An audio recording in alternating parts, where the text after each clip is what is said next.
À la mort de Félix Houphouët-Boigny le 7 décembre 1993, Aimé-Henri Konan Bédié, alors président de l'Assemblée nationale, assure l'intérim jusqu'à la tenue de nouvelles élections. Le 8 décembre 1994, une révision du code électoral impose aux candidats à la présidentielle de prouver leur ascendance ivoirienne. Le 22 octobre 1995, contre un seul candidat, Henri Konan Bédié est élu président de la Côte d'Ivoire avec plus de 96% des voix. Le 23 juillet 2000, une nouvelle constitution est adoptée de l'article 35. Le candidat à l'élection présidentielle doit être ivoirien d'origine, né de père et de mère eux-mêmes ivoiriens d'origine. Une élection présidentielle se tient le 22 octobre 2000. 14 des 20 candidatures n'ont pas été acceptées par la Cour suprême. Robert Guéhi perd l'élection présidentielle. Il arrive en seconde position derrière Laurent Gbagbo, mais s'autoproclame président de la République, ce qui déclenche d'importantes manifestations. Le 26 octobre 2000, la commission électorale proclame Laurent Gbagbo président. Des manifestants proches d'Alassane Ouattara descendent dans les rues et demandent la tenue de nouvelles élections. La candidature de ce dernier et d'Henri Konan Bédié n'avait pas été acceptée. Laurent Gbagbo, élu président de la République, prend les rênes du pays. Le 19 septembre 2002, une tentative de coup d'État a lieu de manière simultanée à Abidjan, Bouaké et Korogo. De police, ou ce qu'il en reste après le coup de force, que les mutins nous reçoivent. Le camp militaire, leur QG, est décrété zone secrète. L'adjudant Fauzier, comme la plupart de ses compagnons, sont ou ont été sous-officiers dans l'armée ivoirienne. La plupart sont les acteurs du premier coup d'État de l'histoire du pays, en décembre 1999. Depuis, ils sont poursuivis par les autorités ivoiriennes pour d'autres tentatives de putsch. J'ai été emprisonné par le régime d'abord Gueye, Robert Gueye, ensuite poursuivi par le régime de Gbagbo. Donc vous voyez que nous avons été contraints de vivre hors du pays. L'armée ivoirienne n'a pas échappé au discours ethnocentrique et xénophobe distillé depuis 10 ans par les hommes politiques de tous bords. Oui, ça a accouché de ce qu'on appelle l'ivoirité au temps des Bédié. Ils ont tellement embobiné la population, endoctriné la population ivoirienne que les Ivoiriens ont commencé à se haïr entre eux. À ce clivage ethnique s'ajoute un problème de fond historique, celui-là. Du temps d'Houphouët-Boigny, la Grande Muette avait un rôle de maintien de l'ordre. On avait une armée de scouts. Et ça, c'était nos dirigeants. La plupart de nos officiers supérieurs. Et ils étaient des bénis oui. C'est donc la revanche des sous-offres. Sans chef déclaré, les mutins parlent de direction collégiale. Ils tiennent désormais un discours plus politique. Les mutins ont un parti, le MDCI, le Mouvement Patriotique de Côte d'Ivoire.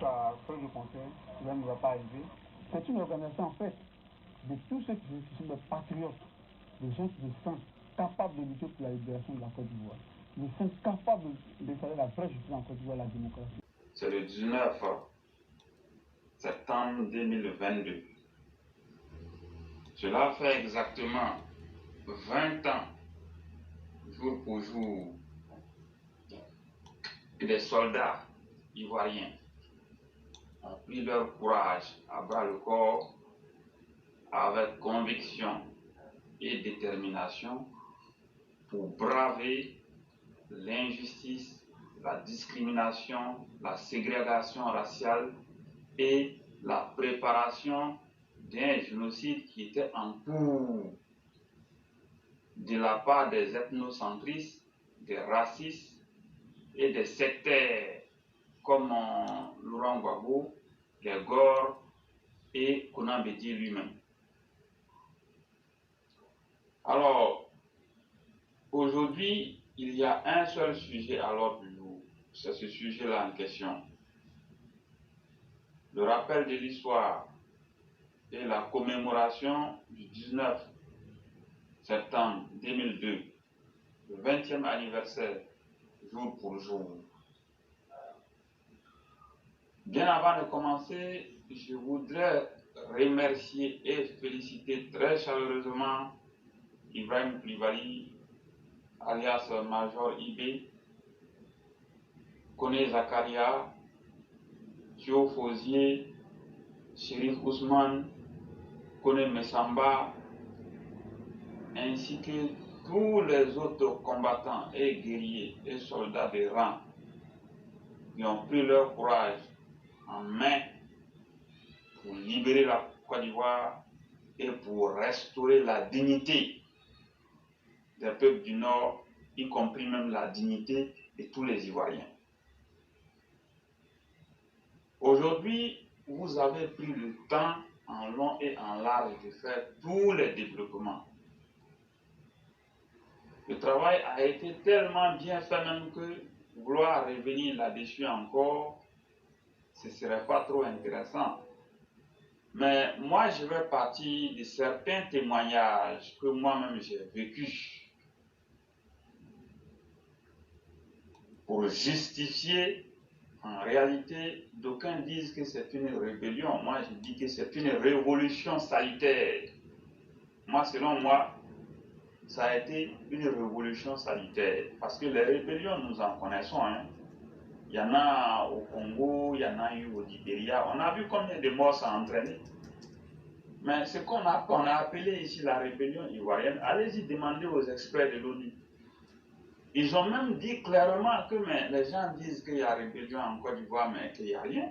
Les zones ont été occupées seulement et puis bon, la vie a repris. On a donné un maximum d'1 mois pour finir avec tout ça. Mais quand il y a eu les premiers accords à l'INA Makoussi, c'est que je n'ai pas dit aussi parce que Soro Gueye et Laurent Gbagbo ont dévoyé la lutte complètement.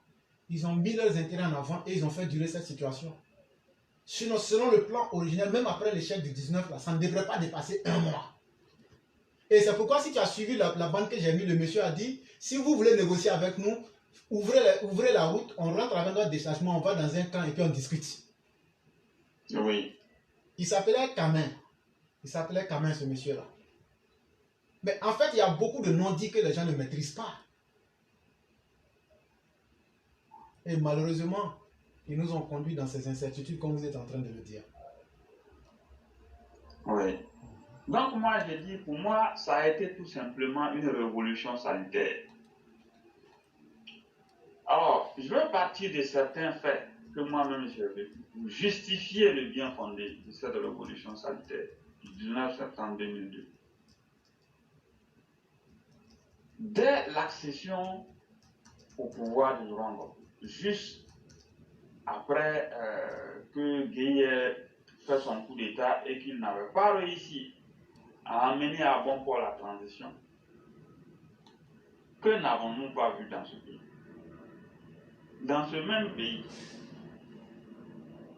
lorsque vous vous déplacez, à un moment était arrivé, on prend la carte d'identité, on regarde c'est Koulibaly, c'est Djerasouba, c'est un Fadiga.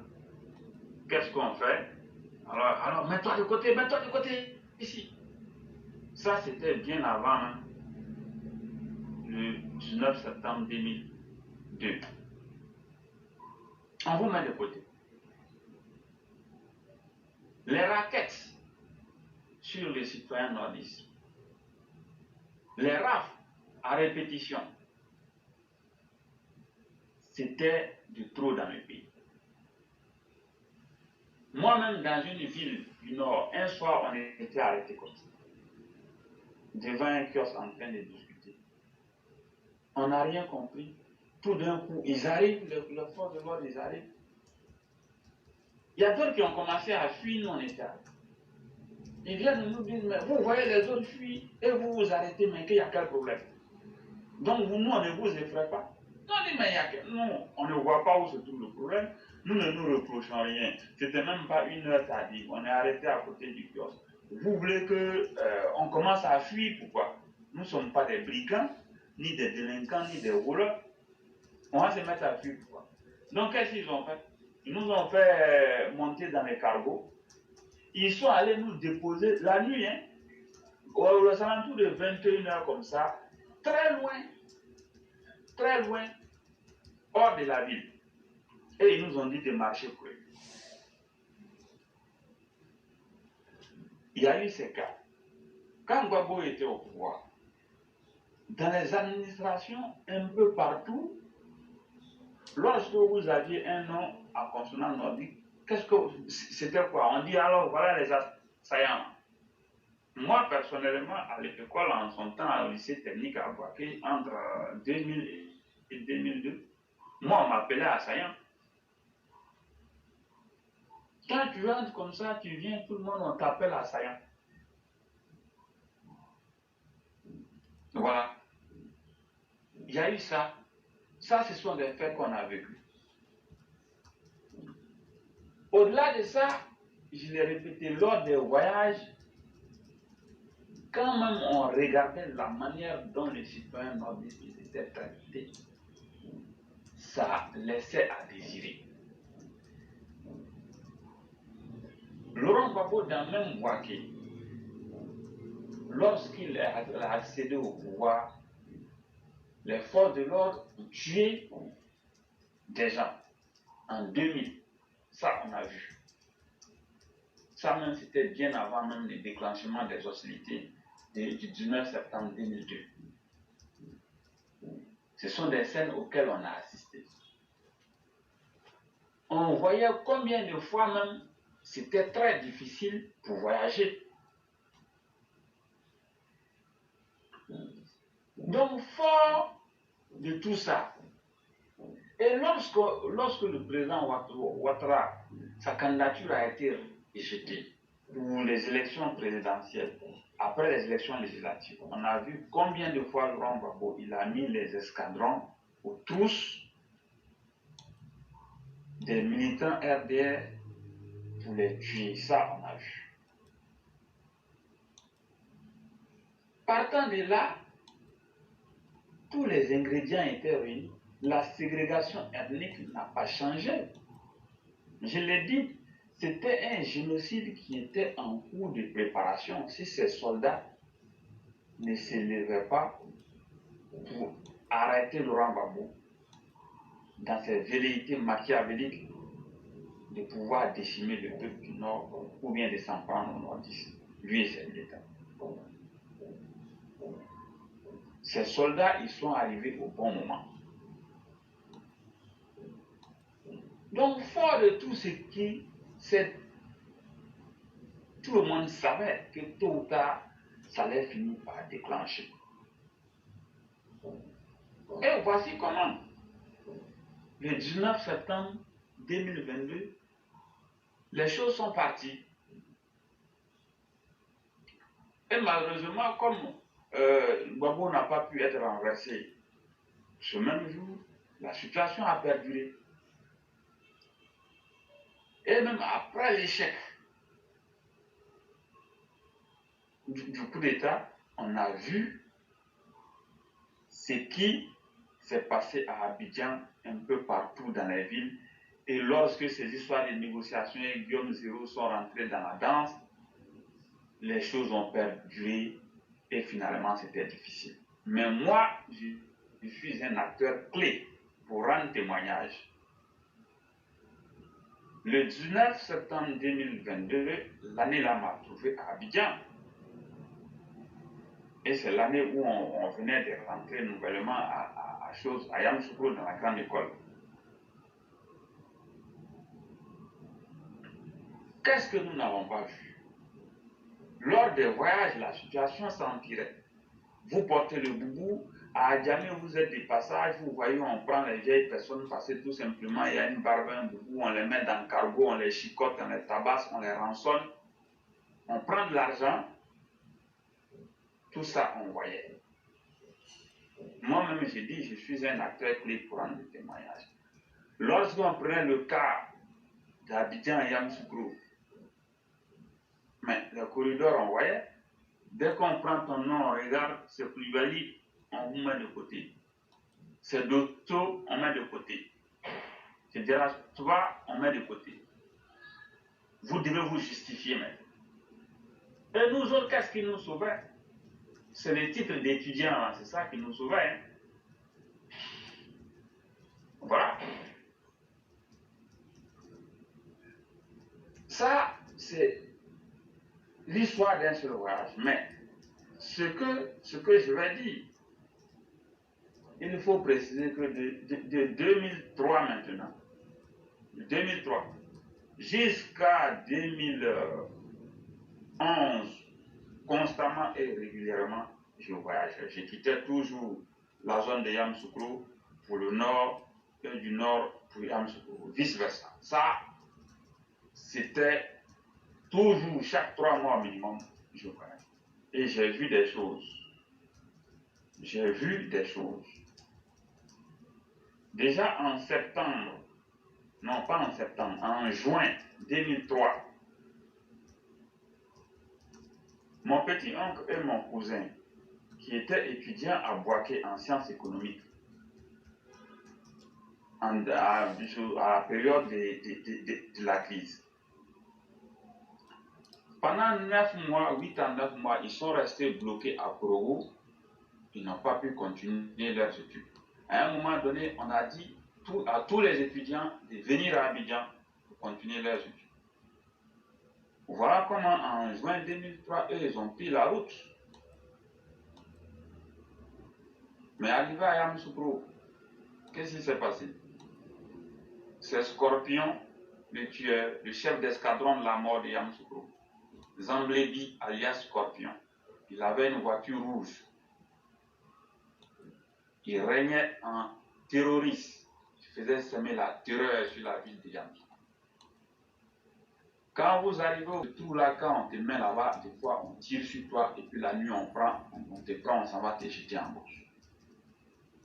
Ou bien souvent les gens emmenaient les gens en brousse, on les tuait. Ça c'est l'histoire. Ce jour, ils ont chicoté et battu à sang mon petit oncle et mon cousin. Et ils avaient dit à un soldat qui était au corridor de les tuer. Mon oncle et mon cousin.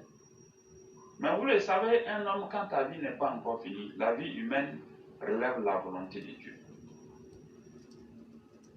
Ce jour, celui qui était chargé de les tuer, finalement, par quelle alchimie, l'homme vraiment, il s'est rétracté, il n'a pas eu le courage.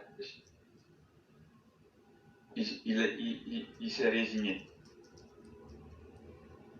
Il a renoncé à l'assassinat de mon oncle et de mon cousin. Et finalement, ils les ont libérés. Ils sont venus chez moi ce jour, je les ai vus. Ils saignaient. Ça, voilà un fait. Au-delà de ça, Scorpion dans même Yamoussoukro. Quand vous arrivez au corridor, ils vous prennent, ils vous embrouillent. Ils finissent, ils regardent votre nom, ils vous prennent. Souvent, ils vous tuent sur place, ils vont vous jeter en bourse. Souvent, ils prennent les gens, ils vont au cimetière. Derrière du labour, à Yamoussoukro, là-bas, ils tuent les gens, ils les jettent là-bas. Des fois, ils prennent les gens, ils s'en vont du côté de l'INPHB, puisque là-bas, il y avait beaucoup de broussailles, ils les tuent.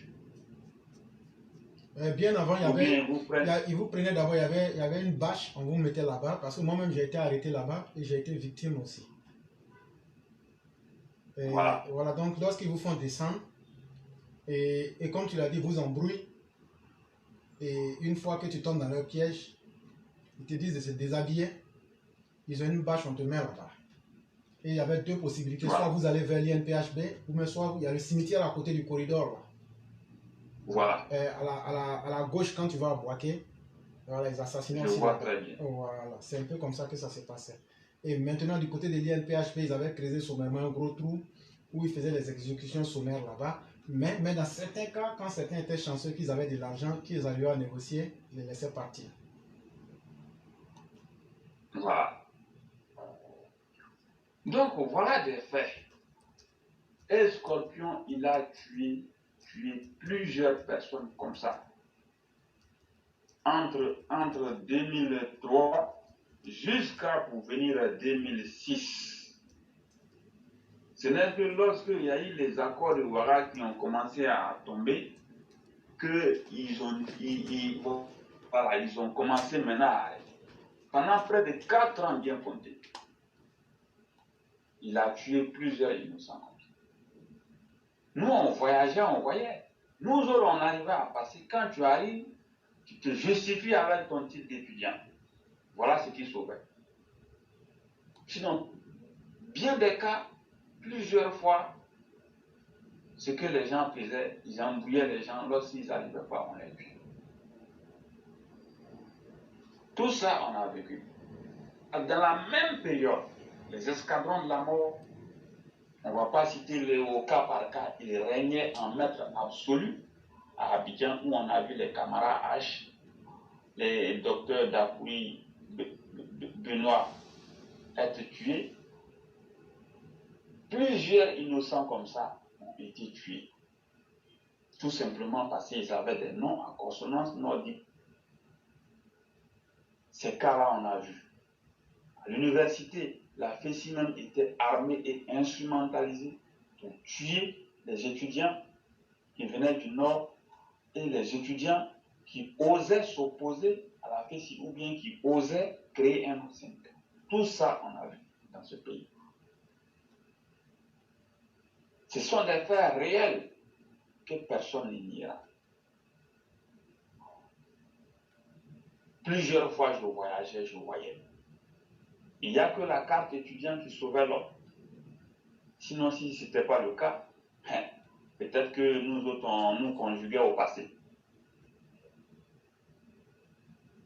Donc aujourd'hui, partant de tout ce qui s'est passé, moi j'ai dit la révolution du 19 septembre 2002 a été une révolution salutaire. Et si c'est à refaire,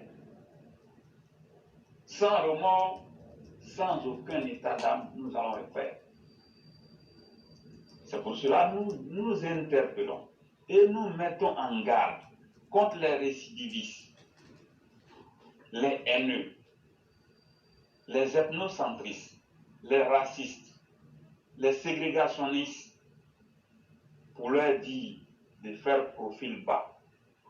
Parce que s'ils s'amusent et que nous sommes à nouveau fâchés, ils nous trouveront en face.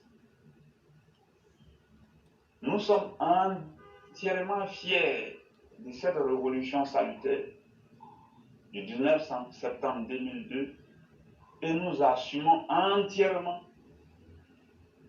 leurs conséquences. Nous le disons. Donc aujourd'hui, nous mettons en garde tous ceux et toutes celles qui bandent les muscles, qui ont la grande gueule, qui bavardent, qui intimident, qui incitent à la haine. Nous leur disons de faire profil bas. Parce que si jamais, ils nous énervent à nouveau et que nous sommes amenés encore à faire une révolution, ça ne va pas être bon pour eux. Parce que ce qu'ils ne savent pas, bien que nous sommes au pouvoir, nous pouvons toujours faire une révolution. Nous pouvons toujours faire une révolution pour imposer le respect définitif et total. Parce qu'ils commencent à être trop impolis.